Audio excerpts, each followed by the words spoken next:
Усім прывітанне, вы глядзіце канал Плюс-мінус. Мы распачынаем серыю дыскусій і мадэратарам сённяшняй буду я, Макс Моррисон. Нашыя дыскусіі – гэта спроба пачуць аргументы двух бакоў, якія прадстаўляюць беларускае грамадства. І у нас у гасцях Юрый Терах, публіцыст выдання СБ Беларусь сегодня, які прадстаўляе огляд на падзеі ў краіне праз прызму дзяржаўных СМІ. Вітаю вас, спадар Юрый. Приветствую.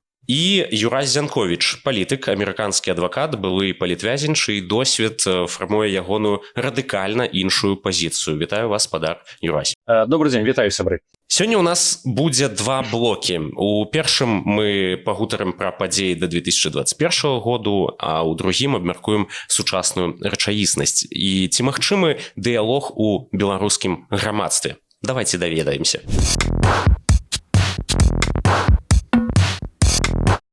Першае пытанне ў першым блоку такое. Вось яно агульнае для ўсіх, і вось у сваёй кнізе пад назвай «Ізнанка міцяжа» Юрый Терах з суаўтаркай Гладкой пішуць, што пратэст 2020 года рыхтаваўся 10 гадоў праз урбаністыку і экалогію.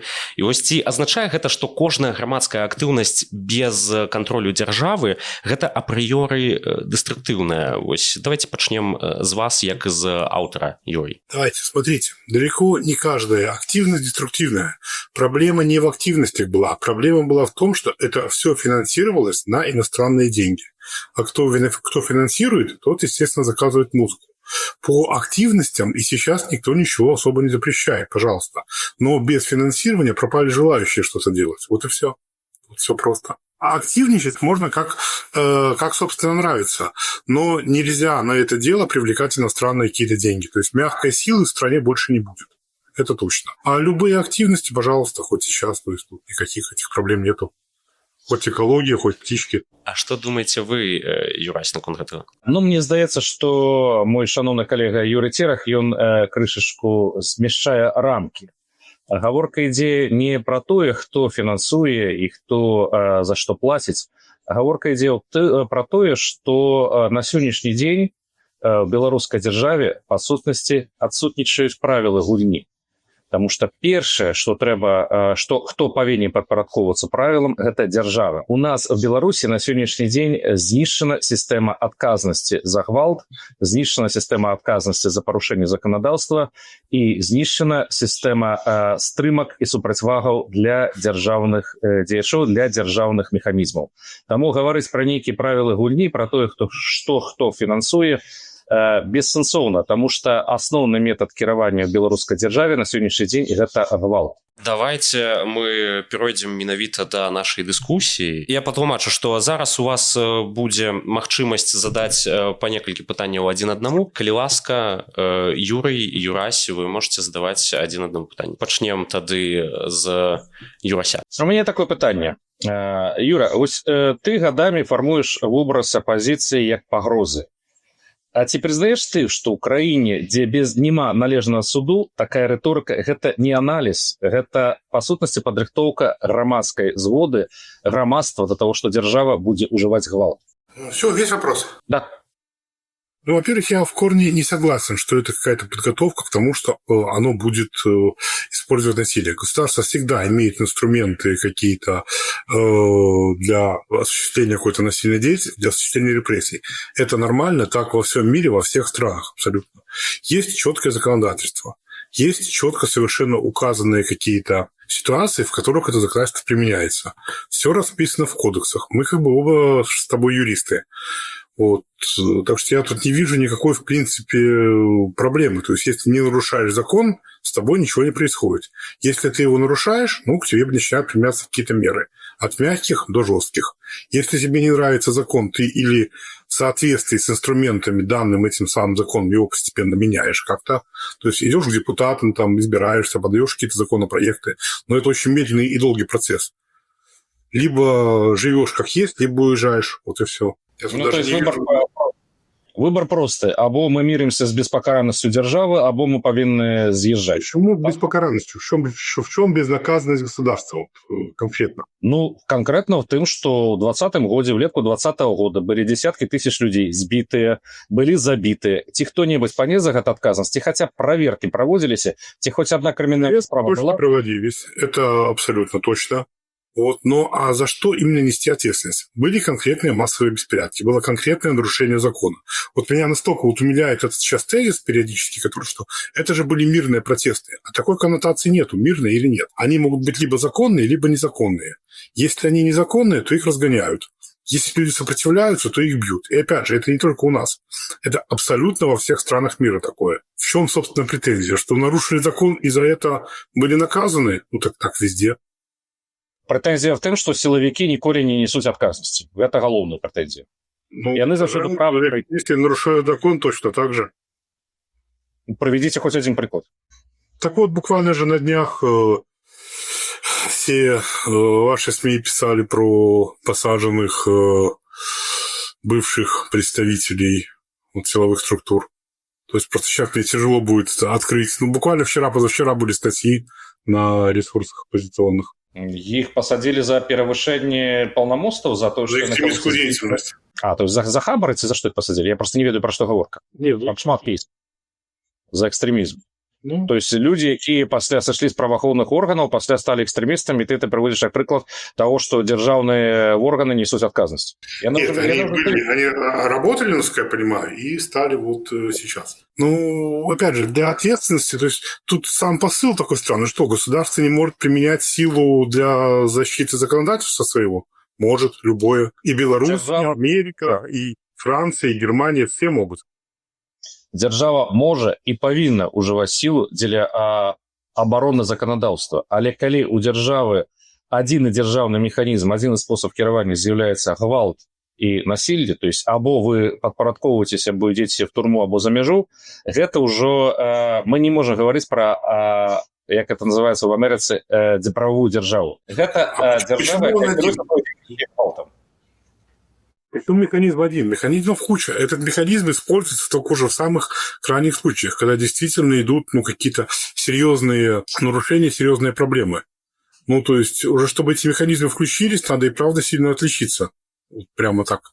Хорошо. А мы говорили про 2020 год. Были конкретные беспорядки. Они были незаконные. Их подавили. Все. Окей, колькі чалавек пры гэтым забілі?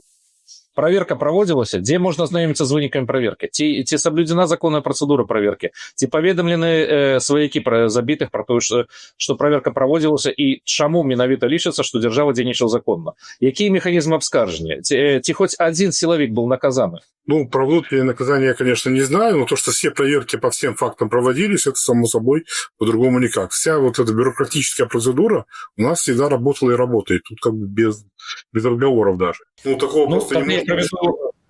Тады я проведу такі прыклад, які я прыводзіў в сістэме дэпартамента выканання пакарання, што з 39 по 1945 год на тэрыторыі нацысцкай Нямецчыны было знішчана каля 6 мільёнаў габрэяў. І можа быць упэўнены, што немцы настолькі акуратная нацыя, што ў іх все паперкі таксама былі запоўнены. Дзякуючы гэтаму это ўдалося дастаткова лёгка пасля вайны расследаваць. Закон был соблюден. До литеры, только вынік атрымалася злачынства. Ну, все так, но закон был соблюден полностью. И, извини, ну, слушай, сравнивать разгон беспорядков с нацистами, это уже, честно говоря, как-то даже, странно звучит. То есть, как бы, никто не сравнивает, пожалуйста, но это Мы маем гвалт з абодвух бакоў. В абодвух, то есть нацисты были притянуты до отказности только потому, что нацистская Нямецчына была разгромлена, и это союзники притянули до отказности. Коли бы она не была притянута до отказности, то так само было бы все шито-крыто, все по закону, все справедливо, все трупы законные. Принцип той самый, что не было магчымасці абскардзіць дзеянні силовиков, потому что все шито-крыто, потому что рука руку мыет. Да, была, она есть и сейчас. Никто не мешает идти и писать заявление по любому факту. По какому? Ну, можно в спортату написать заяву так само. Вы не будете... Мы опять приходим к тому, что по умолчанию обращающийся прав. И что если ему ответили, что нет, вы по закону не правы, то его, получается, обманули. Так выходит. Юра, мы абодва с тобой читали белорусские юридичные отписки, как это пишется. То есть там никто не... То есть просто по умолчанию пишется, что вы не правы, все нормально. Все. Никаких аргументов, никаких фактов, никаких материалов проверки, ничего этого... Материалы проверки никто на руки давать и не будет никогда, это само собой. Вот поэтому все факты все равно проверяются. Вот гэта і ёсць парушэнне пра справядлівай працэдуры. Калі ты не можешь нават азнаёміцца з актам праверкі. Причем здесь справедливо? Есть справедливый по каким критериям? Есть четкое национальное законодательство. Там все расписано, как, что у нас делается. Все делается по законодательству, по закону, по нашему, по национальному. Мы суверенное государство. У нас свои суверенные законы. Мы по ним живем. Все. Скажи, пожалуйста, який механізм в Білорусі змінить несправедливий закон? Наприклад, який механізм відмінить той же, не веду, 368 чи 369 артикул Кримінального кодексу, за який криміналізує свободу виказування, який криміналізує так звану образу так званого президента и так званых державных діячів. Який механізм відмінить? Ну, во-первых, зачем ее отменять? Оскорблять людей нельзя, это нехорошо, как бы, в принципе. Но какой механизм? Идешь сначала, пилишь мозг своему депутату. Если он не может решить, тогда сам избираешься из депутата, идешь, подаешь законопроекты на эти все изменения. Это долго, очень муторно и сложно. Вот как бы и все. Но нельзя поменять закон. Что? Іншими словами, немашимо. Почему? Все возможно. Просто это долго. Не решаются вот так вот законы, потому что кому-то захотелось по щелчку пальца. Правовая система, она выстраивалась очень долго. Это очень сложная система. И вот просто так, что кому-то захотелось поменять какой-то закон вдруг, просто потому что ему надо, но так не работает. Это очень долгий и сложный процесс, да. Я ведаю одного человека, по щелчку пальцев в якого уже Конституция несколько разов переписывалась. Ну, чтобы она переписывалась без референдума, я не ведаю. Давайте все ж таки перейдем до інших питань, і тому зараз, спадар Юрий, хацелася б ад вас ужо пачуць, бо я так разумею, што у Юрася былі ўжо 3 пытанні да спадара Юры. Ну, я могу отвечать, это не проблема. То есть мы же так поговорить уже собрались. То есть тут не обязательно по этому регламенту. То есть, в принципе же, Юрась сам юрист, и он тут сильно кривит душой. Есть национальное законодательство, все делается по нему. Все. Тут как бы, а какие-то там разговоры про какое-то высшее благо, там, какие-то эфемерные материи, это в суде такое все не пройдет в прокуратуре. Там все равно все будет делаться по закону. Так, ладно, давайте даже мой вопрос. Слушай, я вот что хотел спросить. Вот как человек, который на несколько лет был в самом начале всего этого движения к 2020 году, потом на несколько лет выпал, не наблюдал, что происходит, и вот сейчас уже какое-то время побыл, посмотрел. Слушай, вот скажи, как тебе разница в состоянии того, что называют оппозицией, демократических силах, в их отношении друг к другу и к остальным людям? Как тебе произошедшие изменения как-то охарактеризуют? Как все получилось за эти годы? Ты ведаешь, я, может, крышачку сдвину акцент с твоего пытания. То есть то, что там люди поміж собой грызутся, спрашаюцца, это абсолютно нормально. Я скажу інакш, что самая галоўная розніца паміж тым, што было зараз, і тым, што было перад 2020 годам, у тым, што на сённяшні дзень у людзей з альтэрнатыўным бачаннем варыянтаў развіцця краіны напроч адсутнічаюць нават тэарэтычныя механізмы паўплываць на лёсы дзяржавы. Калі до 2020 года это было абмежавана, складана, але все ж таки былі нейкія сустрэчы, былі нейкія дыскусіі, было нейкая спроба прыслухоўвацца, то пасля 2020 года у нас ёсць 2 катэгорыі. У нас ёсць ворагі, якім слова не даюць, месца якіх або ў турме, або за мяжой, і ёсць хорошыя людзі, якіх слухаюць, часам прыслухоўваюцца, калі это адпавядае палітычнай волі дзяржавы і яе кіраўніка. Вось яны маюць права голасу. Все астатнія права голаса пазбаўленыя. Потому что фактычна атрымліваецца, што у нас на сённяшні дзень асноўны метад вядзення палітыкі ў дзяржаве – это гвалт. Або ты маўчыш, або ты ідзеш в турму, у лепшым выпадку ў эміграцыю, калі паспееш. І вось гэта галоўная змена, якая адбылася пасля 2020 года. На самом деле, наоборот. Государство реагирует насилием на какие-то вещи, которые ему мешают. Конкретно в данном случае мешает иностранное вмешательство, на которое закрывали глаза много лет и которое в итоге привело к тому самому 2020 году. Пожалуйста, тут никто не запрещает заниматься чем ты хочешь, но нельзя подтягивать сюда иностранное финансирование. Слушай, ты же сам всегда сейчас можешь без всяких проблем приехать, и ничего не будет. И ты это сам прекрасно знаешь. Конечно. Я могу приехать, о, як цікава.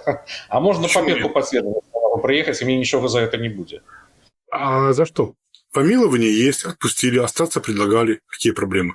Тем более, вот сейчас, как с Америкой, это самое, отношения вообще наладились уже. Юра, я не бачу ні одного документа, що я помилована.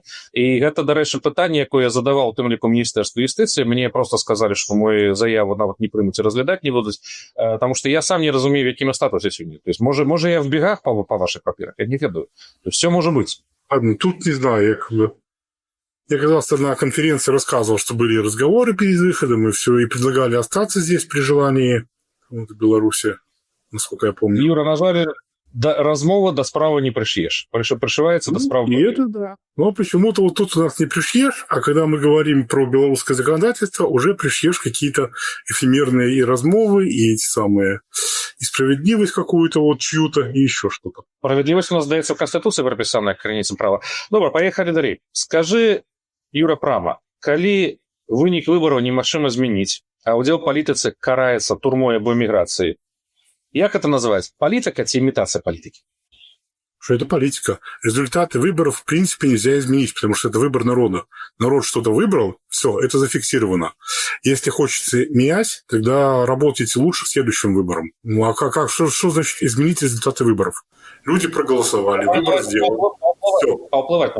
Поуплывать на выборы. Ну, влиять всегда можно. Все же как-то влияют через свои какие-то группы, через партии, через интересы. Раньше вот еще влияли и с помощью иностранцев, но сейчас уже это все отсекается. Пожалуйста, влиять можешь. Все проблемы были из-за массовых нарушений закона. Все. Ну, я тут с тобой не згодна. Я лічу, что все проблемы были из-за массы уживания гвалта как инструмента политики. Но але тут, здається, компромисс не знайдем. Хорошо, а что должно было быть? Вот расскажи, как должно было быть? Выходят толпа, происходят какие-то действия на улице, приезжает милиция и говорит, пожалуйста, в мегафон громко, сам слышал, пожалуйста, разойдитесь, вы нарушаете закон, это шествие несанкционированное. Идите, пожалуйста, по домам, иначе мы как-то будем вас наказывать. И вот что должно произойти дальше, если не расходятся? Причем не только в Беларуси, вот в любой стране мира, что произойдет? Ну, я не буду казать за любую краину сусвету, я скажу, что конкретно в Злучаных Штатах ничего не отбудется. То есть пройдет демонстрация, коли она, сапраўды, не уживая гвалту. То есть мирная демонстрация, это неправильный термин, такого термина нема. Есть гвалтовная демонстрация, не гвалтовная демонстрация. Коли она не уживая гвалту, хотите за угодно. І больш того, пасля прадстаўнікоў запросяць там, калі гэта мэрія, то калі это гарадское пытанне в мэрію, калі это пытанне штата, то в штат, кангрэс штата, калі гэта федэральнае пытанне, то запросяць Белы дом, кангрэс, выслухаюць і паспрабуюць знайсці кампраміс. Ці такі механізм в Беларусі магчымы, в принципе, тэоретычна? Да, я напомню про события у Капитолия, когда за вечер накрошили 6 человек, просто вот и Эшли Бэббит. Вот просто во втором месте. Ведаеш, розніца паміж падзеямі Капітолія і падзеямі 20-го года Беларусі ў тым, што пасля падзеяў Капітолія праводзілася вельмі сур'ёзныя праверкі, і былі людзі, які былі прыцягнуты да канкрэтнай адказнасці. Але гэта не была масавая адказнасць всіх удзельнікаў по аналогу нашего 342 артыкула.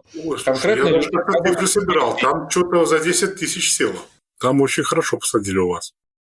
Нет, там село меньше за 1000, и не село, а было покарано, больше из них... Наказано, да. То есть везде эти механизмы работают, это нормально.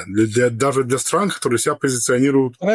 Людей наказывали не за то, что они вышли протестовать, а за то, что они напали на полицейского, за то, что пошкодили маёмасць, то есть за чисто криминально. Само понятие криминальной демонстрации в Америке и в нормальных демократичных краинах не існує. Люди мают... Кого у нас наказали за то, что он вышел протестовать? У нас же точно так же все. Наказание за совершенно конкретные криминальные действия. Блокировка... Участие в массовых порядках. Артикул 342 карає чисто за вихід на демонстрацію. Я бачу конкретно 2 чоловіки в рамках на моєї кримінальної справи. Один обвинувачення, яким було пред'явлено, це уділ в демонстрації. І 342 артикул... Участие в массовых порядках. Нет статьи у участия в демонстрации. Есть участие в массовых порядках. Называй так хочешь. По материалах справа один, что было доказано, что они присутничали в такий-то час на проспекте Скорына. Все, это подстава, как люди уехали на 2,5 года в тюрьму. Назвать это можно любыми словами. Сутность от этого не меняется. Это был удел людей в демонстрации.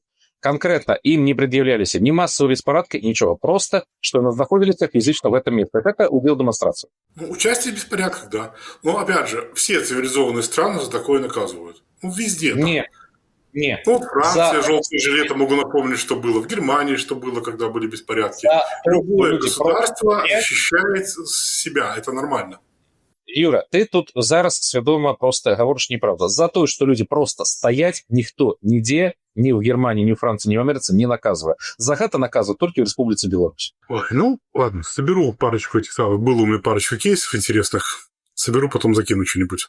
Почитаешь. Ну, я можу ви просто кавалки з кримінальної справи, так само пока. Окей, добре, давай наступне, може, твоє питання до мене. Ну, раз мы заговорили про правовое государство, про все эти вот вещи, про закон, про право, про то, что надо как-то вот всему соответствовать, давай тогда прокомментируй, наверное, ситуацию с Мадуро с точки зрения права. Ти маєш на увазі зараз коментар з пункту лежа американського права? Да, и американского, и международного, то есть справедливости и всего. Ну, я про это написал велизный артикул, разбор, в принципе, юридичный. То есть тут все время просто. Злучшие Штаты, то с 19-го, то с 18-го года не признаюць Мадуро законным президентом Венесуэлы. Ось. Таким чином, для того, каб чалавек карыстаўся імунітэтам главы дзяржавы на тэрыторыі Злучаных Штатаў, ён павінен быць прызнаным Злучанымі Штатамі кіраўніком дзяржавы. Мы на сённяшні дзень, на момант яго арышту, маем ужо 7 ці 6, ну, мінімум 6, можа 7 ці 8 гадоў паслядоўнага непрызнання Мадуро в якасці кіраўніка дзяржавы. Больш таго, у 2020 годзе яму было прад'яўлена в федэральным судзе абвінавачванне в арганізацыі транспартыроўцы наркотыкаў, асабліва буйных памераў на тэрыторыі Злучаных Штатаў. З гэтых часаў ён знаходзіўся ў вышуку. Ён быў арыштаваны на тэрыторыі Венесуэлы сіламі правапарадка Злучаных Штатаў і дастаўлены ў суд. Яму прадастаўлены адвакат, ён мае права выказваць сваю незгоду, мае права сябе абараняць. Калі федэральны ўрад прайграе гэты працэс, Мадуро будзе вызвалены. Адзінае, што не можа спасылацца, згодна амерыканскага заканадаўства, не можа спасылацца на тое, што ён арыштаваны на тэрыторыі Венесуэлы. То есть гэта з пункту гледжання амерыканскага права не мае значэння. Добра, другое пытанне ад Юрыя. Ну, ты недавно сам писал в Фейсбуке вот о действиях миграционной полиции в Америке. Давай как-то вот попробуем сравнить эти ситуации, где уже там застрелили пару человек, вот протесты, как их подавляют, вот с тем, что, ну, раз мы взялись сравнивать белорусские и американские ситуации правовые, вот давай попробуем сравнить наши действия и действия сейчас американской миграционной полиции, вот про которую ты сам же и писал, то есть, видимо, в курсе полностью по вопросам.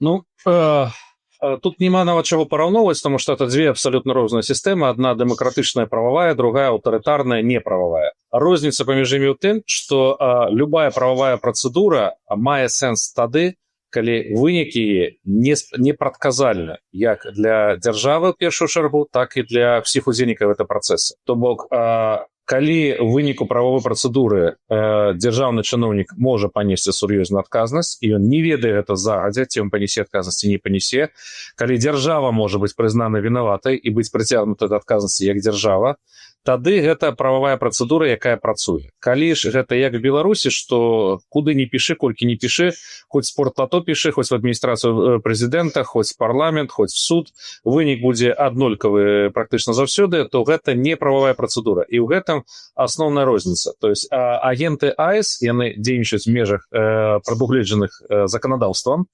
Вось. І калі яны адступяць хоць на адзін крок ад этого заканадаўства, то звычайнае прымяненне сілы ператвараецца ў банальнае забойства. І мы памятаем гэта в 2020 годзе в тым жа Мінеапалісе. Канкрэтна супрацоўнік паліцыі быў за гэта пакараны 10 гадамі турмы як за забойства. Я асабіста не згодна з гэтым прысудам, але гэта маё асабістае меркаванне, гэта ніяк не ўплывае на правовую працэдуру. Вынік быў непрадказальны, і канкрэтна гэта і ёсць механізм, які працуе ў правовой дзяржаве. У беларускай дзяржаве розніца палягае ў тым, што колькі б ты не скардзіўся, вынік будзе аднолькавы. Дзяржава заўсёды мае рацыю, калі дзяржава не мае рацыі, глядзі пункт першы. Ну, то есть получается, что по демократии можно просто вот пойти поубивать людей на улице и потом уже смотреть, как там что сходится. А у нас по диктатуре нельзя просто даже банально разогнать протесты, и мы не правы, мы плохие, а там все хорошо? Не, пры дэмакраты нельга хадзіць і забіваць. Пры дэмакраты чалавек мае права на самаабарону. І ў гэтых канкрэтных выпадках і в адным і ў другім асноўны крытэр праверкі дзеянняў афіцераў АЭС будзе, ці перайшлі яны межы самаабароны. То бок калі яны дакажуць, што яны мелі прамую і непасрэдную пагрозу жыццю, свабодзе або здароўю, іх дзеянні будуць прызнаны правамернымі. Калі будзе даказана, што ў іх не было падставаў так лічыць, і што любы нармальны іншы афіцер у гэтай жа сітуацыі не палічыў бы, што яны іхняе жыццё, свабода або здароўе знаходзіцца пад пагрозай, яны сядуць за забойства. І павер, яны атрымаюць больш, чым звычайны іншы чалавек пры такіх самых абставінах. И это есть как раз правовая процедура. Так у нас же то же самое. Просто у нас немножко по-другому. В Америке идет весь разбор всех действий судья, а у нас суд уже предъявляет вину. Он уже в Беларуси, то есть подается готовое дело в суд рассмотрения, определить, кто как виноват. А в Америке все это выворачивается, потому что вся проверка проходит в суде, правильно? То есть, Не, неправильно. Проверка же является спочатку на уровне департамента. Конкретно. Он разбирается все в суде. То есть все там рассматриваются моменты. А у нас же в суд приходит готовое дело. Я скончу. То есть спочатку першая проверка проходит на уровне департамента, в дадзеным выпадку это будет департамент АЙС. Калі департамент приходит до выснову, что было перевышение, ці есть пытанне до того, что может быть перевышение межаў самообороны, тады справа передаецца в прокуратуру. Прокуратура, калі згаджаецца з этими высновамі, справа передаецца в суд. И там уже незалежнае журы прысяжных будзе вызначаць, вінаваты был чалавек ці не вінаваты чалавек. Асноўны крытэр, што віна павінна быць даказана вышэй за любыя магчымыя сумневы, лагічна сумневы. Гэта якраз тое, што адсутнічае ў Беларусі. У нас адсутнічае незалежны суд, у нас адсутнічае незалежная прокуратура, і у нас адсутнічае механізм абароны правоў чалавека ў судзе. То есть сколькі б ты не скаржыўся, вынік будзе заўсёды аднолькавы. Подожди, что значит отсутствует? Все на месте. Покажи мне хоть одно дело без адвоката. Просто у нас уже в суд приходят дела готовые. Занимается всем до этого Следственный комитет, собирают все доказательства, все разбирают. В суд уже приходят готовые бумаги. И там уже не идет же, в суде не идет расследование. В суде уже выносит вердикт. У нас, в принципе, это все немножко по-другому работает. В Беларуси все расследования в суде, есть понятие судовое следство. Але гэта все знешні антураж. Сутнасць тым, што які у нас процент оправдавших присудов в криминальных справах? 1%? 0,5%? Около 3%. Ну, нехай нават калі ад 3%, хотя, по-моему, было бліжэй до 1%, але сутнасць тым, што гэта і ёсць прадказальны вынік. То есть суд, он на то и суд, что вынік им не предсказать. Суд уже приходит готовое дело. У тебя уже приходит вот твоя вина, и суд уже определяет размер. То есть там оправдывают, если какие-то есть ошибки в деле. А в Америке все равно это все пройдет до суда, и там это будет оправдательный прием. Якраз наоборот. Прокуратура якраз передае в суд толькі тыя справы, які можна выйграць, тому что в американской системе прокуратуры нема абавязку передаваць справу в суд. І нават пры тым, што она перадае самыя лепшыя справы, толькі тыя, што яны разлічваў выйграць, а процент апраўдаўшых прысудаў 1/3. Все астатняе разваливается еще на этапе прокуратуры. То есть мы просто пытаемся сравнивать в лоб разные системы. Потому что количество сидящих на душу населения в США больше, конкретно больше. А претензии к нам, что у нас плохой суд и всех сажают. На душу населения имею в виду. У Злучаных Штатах нема палітычных зняволеных. У Беларусі ёсць палітычныя зняволеныя, які асуджаны. Давай хоть одного политического заключенного покажи. Хотя, ладно, не заключенного, назови хотя бы одну политическую статью, не уголовную. 342, 357, 369, 368. И в чем они политические?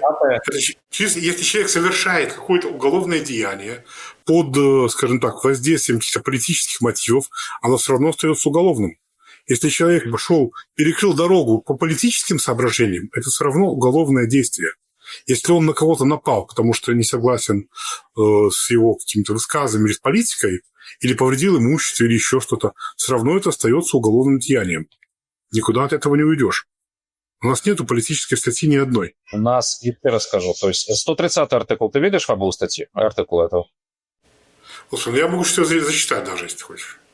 Ты можешь зачитать, ну зачитай, но я просто в двух словах полтору, это так званое распаливание социальной ненависти. Это значит, людей осуждают за критику режима, за критику силовиков. Осуждают именно за разжигание социальной вражды.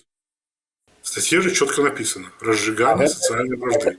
И трактуется как раз таким чином, что критика державных органов – это есть распаливание воров. Критика нет. Никаким образом. Критикуй сколько угодно. Никто не запрещает критиковать. У меня Он поддерживает призывов к насильственному незаконному свержению власти у нас, как и в любой стране, преследуется, да. И в Америке то же самое будет, я не сомневаюсь, что начни там такие призывы, укатают на раз-два. И в Британии то же самое будет, и в Германии.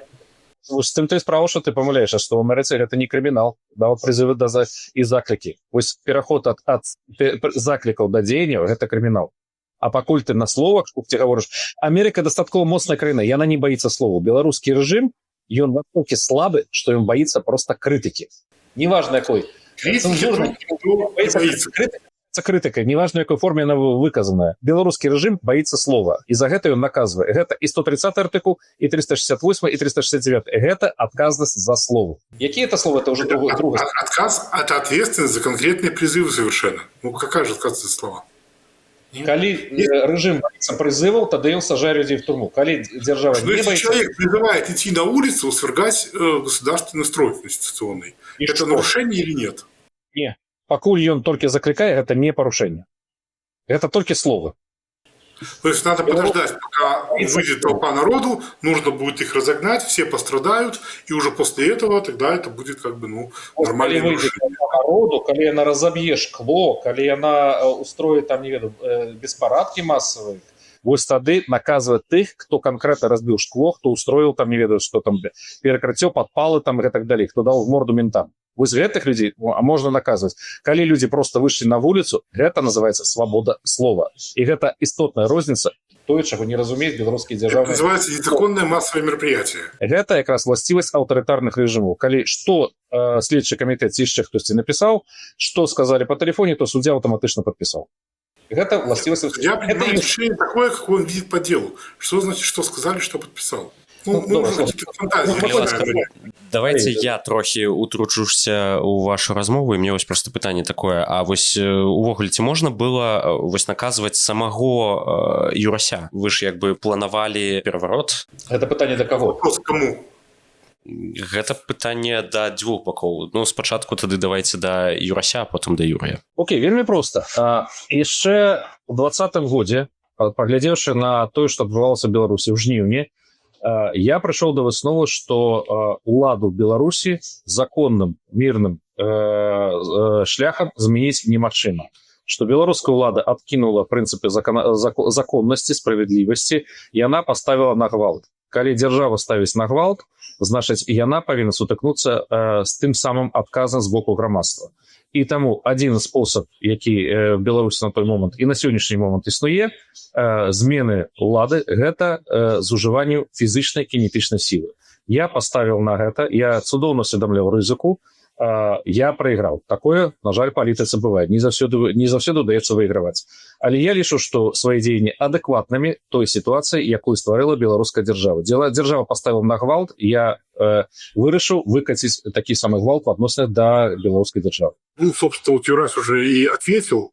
Ну, как бы, да. То есть, ну, и опять же, этот же вопрос я, если помнишь, задавал на пресс-конференции сразу, когда ты вот еще свалился. Ну, ответ, да, был такой, что все справедливо, все правильно. Нарушил закон, наказали.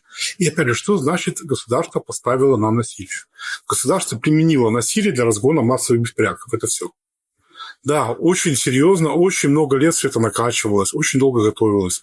Запустили ситуацию, запустили к нам кучу фондов, кучу НКО. Это все забродило. Плюс еще ковид был до этого, народ немножко перегрелся. Задурили людям голову. Пострадало из-за этого всего огромное количество белорусов. У меня как тогда сердце все кровью обливалось, так и сейчас. Ну, это очень получилось нехорошо. Людей повели за собой, обманули, подставили, бросили в итоге. Сейчас те, кто были у руководства этого всего, собирают до сих пор бонусы, а абсолютное большинство поверивших нажили себе в основном только проблемы. Очень не жалко, надо им, конечно, помогать, но тем не менее ты сам говоришь, что ты пошел против закона, поэтому получилось наказание все. И опять же, это уже не политика. Если мы говорим про насильственные методы, это уже чистый терроризм. Ну, это не терроризм. Пытанне адказнасці і той, хто каму задурыў галаву, хто дурны, хто разумны, мае сэнс ставіць толькі тады, калі ёсць належная працэдура, калі ёсць магчымасць змяняць палітыку дзяржавы мірным шляхам, законным шляхам. У Беларусі... Есть инструменты законные. Можна я скончу? У Беларусі яшчэ до 2020 года гэтыя інструменты практычна былі знішчаныя. То есть ты сам пацвердзіў па сутнасці мой тэзіс, той, што быў до 2020 года законным, праца іншых фондаў, фінансаванне і так далей. То есть гэта было законна. Пасля пэўны момант дзяржава вырашыла, што мы больш гэта не гуляем, мы будзем ужываць гвалт, мы будзем ужываць сілу, мы будзем ужываць турмы. І вось з гэтага моманту у грамадства зніклі нават тэарэтычныя шансы нейкім чынам змяніць існуючую сістэму, змяніць існуючую ўладу. В гэтай сітуацыі дзяржава ставіць на гвалт, і я думаю, што яна сутыкнецца з гвалтам, так як зараз сутыкаецца рэжым аятолаў у Іране. Ён сутыкаецца з гвалта з боку грамадства. І канец будзе такі самы у беларускай улады, які быў у Кадафі, як быў у Саддама Хусейна, і такі самы, які чакае Хаменеі. То есть, калі беларуская ўлада выбірае такі шлях, яна і гэта атрымае. Улада заўсёды слабейшая за грамадства. Улада, якая баіцца словаў, улада, якая затыкае людзям рот з дапамогай крымінальнага кодекса, гэта улада, якая распісалася сваёй недзеяздольнасці, распісалася сваёй слабасці, і яна рано ці позна прайграе. Ну, что на это можно сказать? Смотри, менять законодательство можно, но для этого большинство граждан должно быть за. В данном случае большинство как раз за Беларусь, за государство. Это зафиксировано. Просто ошибка в том, что ты путаешь меньшинство с большинством. Что же до Ирана, то вот прямо перед эфиром прочитал новость, что они уже опять включают интернет полностью международный и снимают все ограничения. То есть, я полагаю, там уже все закончилось. Ну, поживем, поглядим, да, Иран зараз... Да, поживем, посмотрим, конечно. Но самое тут важное, что для смены власти нужно желание большинства народа. И никакая власть не устоит, если именно большинство народа хочет ее смены. Если бы в Беларуси большинство этого хотело, власть бы не поменялась. Но народ чётко как-то высказался. Для змены аўтарытарнай улады трэба не толькі жаданне большасці народа, а трэба рашучасць большасці народа. Любой власти. Если народ не хочет, никакая власть не усидит.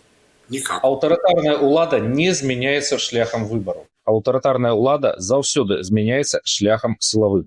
Гэта можа быць, ёсць розныя сцэнары, але няма ніводнага аўтарытарнага рэжыма, які бы сышоў проста таму, што ён прайграў выбары, ці таму, што ім падалося, што ён слабы. Аўтарытарныя рэжымы не дзеля таго ўстравіць выбары, каб іх прайграваць. Яны ўстравіць выбары дзеля таго, каб іх або выйграць, або абвесціць прынамсі.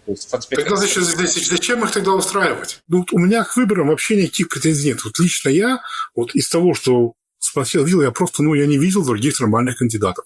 Может, проблема в том, что нету кандидатов у оппозиции каких-то, за которых проголосует большинство народа, а не в том, что режим авторитарный. Добра, давайте перайдзем да другога блоку, абмяркуем нашу сучасную рэчаіснасць, і першае пытанне у меня будзе агульнае. Што вы думаеце пра палітыку Трампа, чым яна адрозніваецца ад ягоных папярэднікаў, і што лепш для Беларусі, на вашу думку? Давайте пачнем з Юрия. Сейчас скажу, наверное, странную вещь, которую никто не ожидает услышать, но если отбросить вообще всю эту вот медийную шелуху, то в интересах Америки Трамп действует совершенно правильно и делает все, что нужно. Вот так кажется. И опять же, я белорус, я не американец, я не то чтобы сильно владею ситуацией, но по всем по тому, что я знаю, политика Трампа идет на пользу Америки, и для себя он все делает правильно.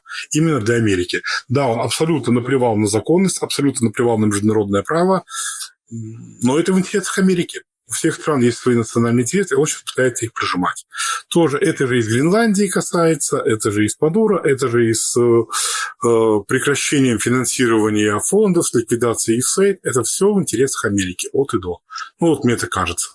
А что же до Беларуси, то да, если мы сейчас правильно с Америкой как-то взаимодействуем, то это будет в наших интересах тоже в определенном виде. Юрась? В целом я згажуся з асноўным тэзісам Юрыя про то, што Трамп сапраўды дзейнічае ў інтарэсах Амерыкі. Праблема ў тым, што Юрый, по-моему, крышачку паверхоўна бачыць інтарэсы Амерыкі. Трамп яшчэ падчас свайго першага прэзідэнцкага тэрміна абвесціў, што галоўным стратэгічным праціўнікам Амерыкі з'яўляецца Кітай. І на сённяшні дзень ён сапраўды выбудоўвае палітыку, падрыхтоўку Злучаных Штатаў да супрацьстаяння Кітаю. і гэтаму падпарадкавана вся ягоная знешняя палітыка, гэтаму падпарадкавана часткова ўнутраная палітыка. Калі Беларусь гатовая парваць адносіны з Кітаем, стаць в этом супрацьстаянні на бок Злучаных Штатаў, калі Беларусь гатовая правесці свабодныя дэмакратычныя выбары, змяніць дзеючого прэзідэнта. Однозначно мы с Китаем рвать никакие отношения не будем. Это совершенно точно. Вот. Но я думаю, и без этого хватает тут интересных вариантов поработать с Америкой. Я уверен, что Америка в очень многом пойдет навстречу, в том числе из-за того, что как раз у нас хорошие отношения с Китаем. Ну, Америка пакуль не пайшла практычна нічым на сустрэчу, апроч пэўна сімвалічных крокаў. Я спадзяюся, гэта не станецца. Давайте тады перайдзем ўсё ж таки да пытанняў нашай дыскусіі, і тады раз у першым блоку пачынаў Юрась задаваць пытанні да Юрыя, то зараз мы зробім наадварот, і Юрый, тады ваши пытанні да Юрася. Ой, ну тогда давай попробую спросить вот в современных условиях про видение перспектив нашей вот оппозиции, которая сейчас стала как бы оппозицией вот в изгнании, вообще в отношениях с государством и в возможностях на что-то повлиять, и в перспективах этого влияния. Есть вообще смысл им сейчас что-то пытаться делать? Вот давай так, пусть будет. То есть сутнасць пытання ў тым, што якія перспектывы ў апазіцыі? Да. Ну, уласна, калі апазіцыя здолее сабе адказаць на пытанне, чым яе мэта, чым мэта яе дзейнасці, паставіць сабе стратэгічныя мэты і задачы, тады перспектывы з'явяцца. Безумоўна, калі апазіцыя варыцца ва ўласным сосе, спрабуе там жыць внутранымі разборкамі, то перспектывы ніколі не з'явіцца. Таму все залежыць ад самой апазіцыі. То есть, калі апазіцыя здольная будзе выпрацаваць план дзеянняў і пачаць яго рэалізоўваць, калі будзе здольная навязаць сваю гульню дзеючай уладзе Беларусі, калі здольная будзе прымаць на сябе абавязкі і адказваць за іх выкананне, тогда перспективы з'явятся. Так что все в руках самой оппозиции. Нет, ну вопрос это со сменой режимов были, и не раз, и не два. Но так, чтобы именно оппозиция скинула, такого не скажу. Не, пытанне было не про раскидывание, а пытанне было, каб моцная оппозиция, якая реально кидае выклик уладзе, каб яна не сутыкнулася з рэпрэсіямі з боку улады. Ці такое ты ведаешь хоть один приклад в истории? Ну, оппозиция Трампа считается, или будем считать репрессиями? Мы говорим про авторитарные режимы зараз, а не про демократичные. А Трамп уже вполне себе авторитарный, ну как бы ладно, хорошо. Ну тогда нет. Окей, дякую. Да, шчыры адказ. Наступное пытанне от Юрия. Слушай, можешь как-то поделиться планами на будущее, что вообще планируется делать? И вот ты сам, когда мы обсуждали еще встречу, он говорил, что собираешься подать в ряд судов. Давай поговорим про это, про планы на будущее и про судебные иски. Ну, скажем так, я зараз знаходжуся на дастаткова прадвінутай стадыі падрыхтоўкі судовага іска за гвалт беларускай дзяржавы, якая яна здзейсніла на мне асабіста за 4 гады страчанага жыцця, праведзена ў турме. Вось. І я думаю, што па гэтаму іску будуць адказваць вельмі канкрэтныя асобы.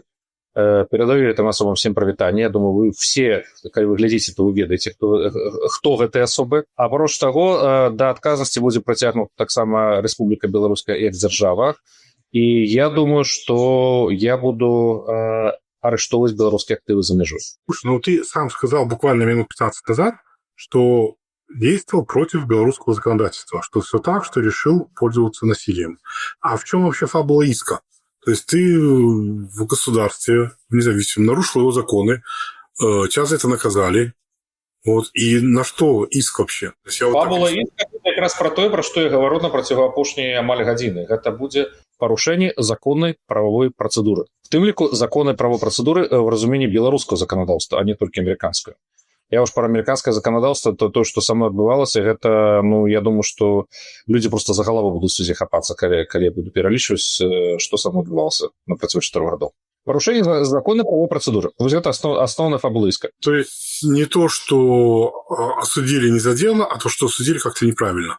В этом суть претензий. Суть претензий в террористичной деятельности белорусской державы в отношении до меня. Давайте наступное пытанне от Юрася. Юрася. Юра себе весь час пазіцыянуе як такі цынік, да? І вось ты часто кажаш, што ў свеце цяпер пануе цынізм. А скажи, калі ласка, ці не з'яўляецца цынізм зручным апраўданнем для улады, каб не адказваць за ўласны гвалт і за ўласнае беззаконне? Конечно, нет. Слушай, вот вопреки твоим убеждениям, да, если действительно государство будет не правово, исполнители отгребут. Потому что есть вышестоящие структуры, сутью работы которых является поймать нарушителей нижестоящих. И они за это отчитываются, и за это их дрючат. То есть, происходит действительно по закону. И вот вся эта уже 6-й год тянущаяся история про насилие. Слушай, давай так, вот если мы сейчас говорим про насилие, почему ни один иск в международном суде за эти 6 лет так и не отработал? Подавали кучу исков и в Германию, подавали в Польшу, подавали в Литву. Ни один из них не прошел, везде прокуратура все завернула. Может, как-то все-таки это больше шум, чем реальные какие-то дела? Наколькі я ведаю, нямецкая прокуратура пакуль не завернула на правозе завернула уже. Я следил, завернула. Может, что-то еще было, что я сам не видел? Те, что я смотрел дела, все по... Прынамсі, па стане на жнівень 25-го года, калі я сустракаўся з людзьмі, які ведуць эту справу ў Варшаве, немецкая прокуратура еще ничего не завернула. Далей, может, что-то... Может, еще какое-то дело, но, по крайней мере, за 6 лет так ничего и не развилось из этого всего. Хотя подавали кучу всего по международке, и все как-то решили, что государство все сделало правильно. Дзякуй, давайте яшчэ па напэўна апошнім пытанням. Першае пытанне будзе ад Юрыя і потым апошні ад Юрася. Давай спрошу вот так. Как ты считаешь, если вот у людей, которые выехали вот в свое время из страха там сесть, из-за того, что их как-то запугали, еще из-за чего-то, вот сейчас появляется возможность просто вернуться домой и жить. Стоит им возвращаться или нет? Я скажу, что кожны на гэтае пытанне павінен адказаць для сябе сам. Безумоўна, я бы хацеў таксама вярнуцца ў Беларусь. Пытанне ў тым, наколькі гэта бяспечна.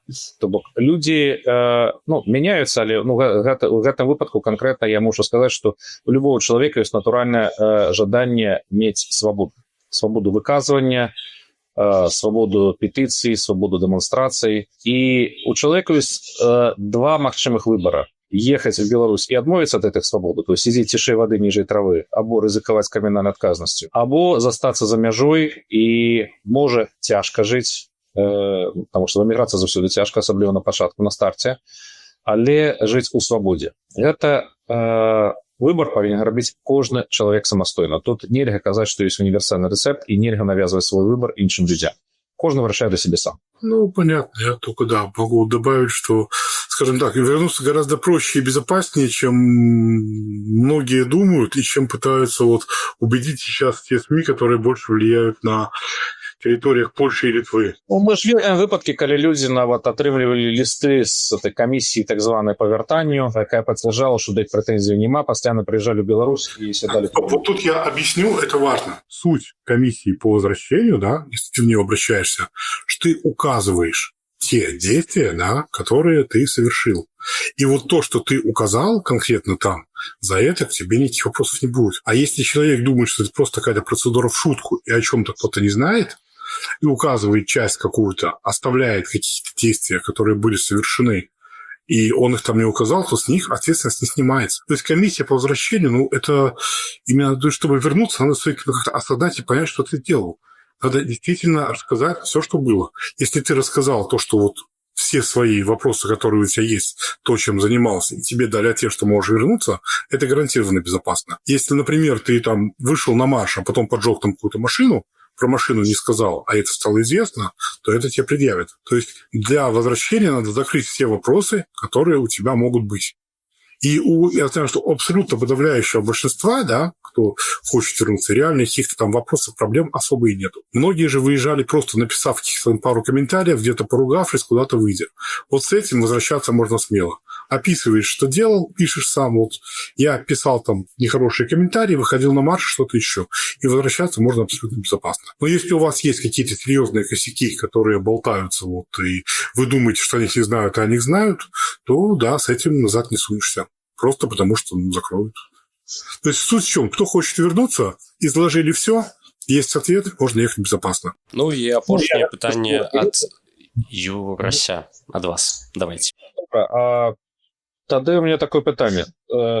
Скажи, калі ласка, калі мы уже с тобой говорили сегодня про гвалт, злачынства Злучаных Штатах. То есть калі гвалт и злачынства Злучаных Штатах з боку силовиков американских, хотя тут не уживается этот термин, а з боку прадстаўнікоў полиции, это подстава для расследования, публичного расследования і крымінальнага пакарання, калі там есть склад злачынства, а ў Беларусі гвалт ад дзяржавы гэта не падстава для крымінальнага пакарання і нават для публічнага расследавання, то ці мы можам гаварыць в этой сітуацыі, што гэта тое самае, што па сутнасці амерыканцы робяць тое самае, што робяць беларусы? Так, ну, во-первых, это основание для наказания. Просто у нас расследования ведутся по-другому, и у нас ведут другие органы. У нас, все-таки разные системы. Но я же нигде не сказал, что я Америку осуждаю. Я сравниваю. У Америки есть свои интересы. Она их сейчас закрывает так, как может, и так, как у нее получается. И это правильно. Государству надо решить вопрос. Государство его решает. Все. То есть там есть проблема с мигрантами. Эту проблему решают с какими-то пускай инцидентами. Но если это в рамках американского законодательства, кем могут быть вопросы? Это внутренняя проблема Америки. Вот так вот. То есть ты лічыш гэта тым самым, такая самая з'ява, то есть публічна расследаванне ВВ і не публічна загребанне паддаванок Беларусі, ты лічыш, што это одно и то самое. Так оно есть одинаковое. У нас просто разные правила, разные системы. Но и то в рамках законодательства суверенных государств независимых. Зразумела, дзякую. Фінальнае рэзюмэ ад кожнага па сённяшняй размове. Пачнем з Юрыя. Разговор интересный, но это же копнули совсем немножко и копнули чуть-чуть. Я основное, что хотел донести вообще, что Беларусь, как страна, все равно всегда будет заботиться о всех своих гражданах. Все равно все могут рассчитывать на свою страну и на помощь от нее.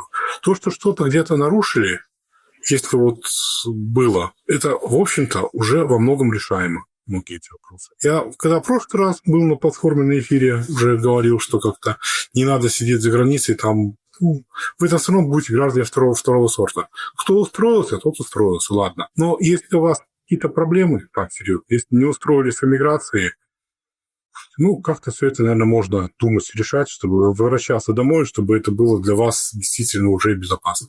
То есть, если каких-то серьезных за вами грехов нету, действительно серьезных там, настоящих, то уже можно списывать многие вопросы и думать про возвращение. Возвращайтесь домой, вас тут родина ждет.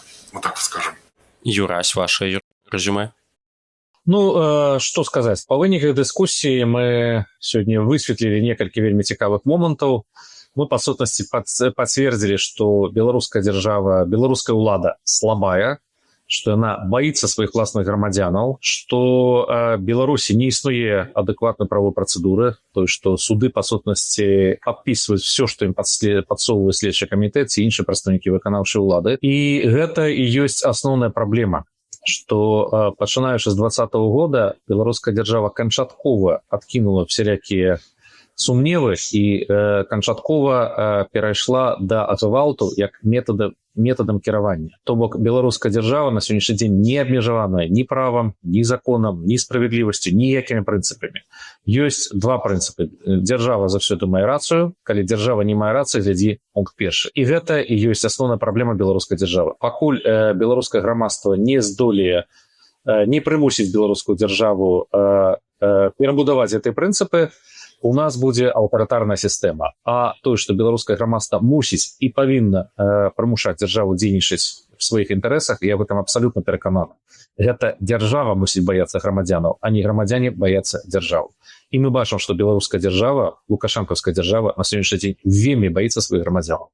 І яна рэальна слабая. Дзякуй вялікі нашым гасцям Юрасю Зянковічу і Юрыю Цераху за тое, што знайшлі час для дыскусіі. Я нагадаю, вы глядзелі канал Плюс-Мінус, падпісвайцеся на нас, стаўце свае падабайкі гэтаму выпуску і абавязкова пішыце ў каментарах, каго б вы хацелі пабачыць на дэбатах наступным разам. З вами быў Макс Моррисон, да новых сустрэч.